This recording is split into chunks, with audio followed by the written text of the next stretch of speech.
Pusat pendapatan adalah unit organisasi atau bagian perusahaan yang tanggung jawab utamanya menghasilkan pendapatan atau revenue melalui penjualan barang atau jasa, tetapi tidak bertanggung jawab langsung atas biaya atau laba. Contohnya departemen penjualan, divisi pemasaran, atau cabang toko yang hanya fokus meningkatkan penjualan. Fokus penilaian kinerja diukur berdasarkan tingkat penjualan yang dicapai dibandingkan target atau anggaran pendapatan yang ditetapkan. Selanjutnya yaitu anggaran statis pada pusat pendapatan. Anggaran statis adalah anggaran yang disusun berdasarkan satu tingkat aktivitas atau volume penjualan tertentu dan tidak berubah meskipun kondisi aktual yang berbeda. Dalam konteks pusat pendapatan, anggaran statis menetapkan target pendapatan tetap, misalnya 500 juta per kuartal tanpa memperhitungkan perubahan volume penjualan aktual. Tujuannya sebagai dasar untuk membandingkan hasil aktual dengan rencana awal untuk menilai sejauh mana target pendapatan tercapai.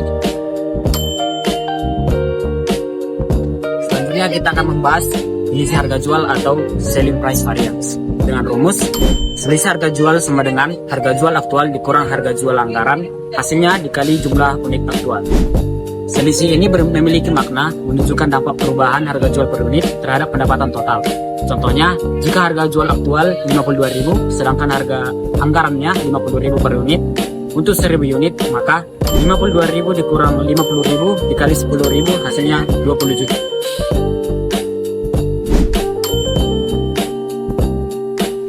Kita akan membahas selisih volume penjualan atau sales volume variance. Dengan rumus, selisih volume penjualan sama dengan volume aktual dikurang volume anggaran, hasilnya dikali harga jual anggaran. Selisih volume penjualan memiliki makna menunjukkan pengaruh perbedaan jumlah unit yang dijual terhadap pendapatan total. Contohnya, volume aktual 12.000 unit, anggaran 10.000 unit. Harga jual anggaran ialah 50.000. Maka 12.000 dikulang 10.000 dikali 50.000 hasilnya 100 juta.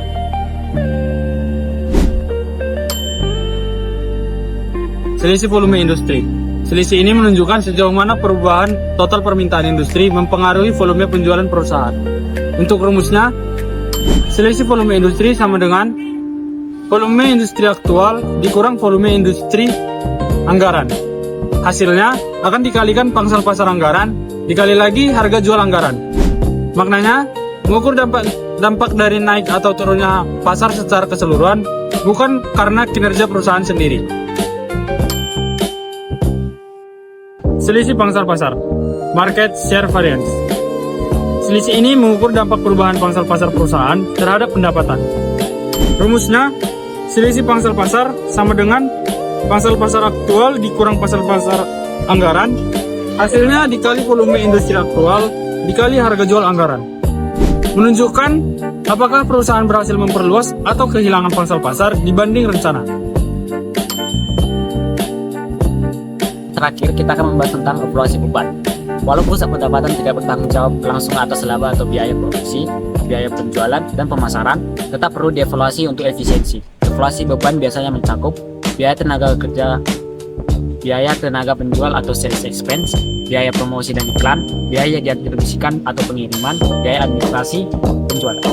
Tujuan evaluasi ialah untuk menilai apakah peningkatan pendapatan bisa dicapai secara efisien tanpa pemborosan dalam biaya penjualan.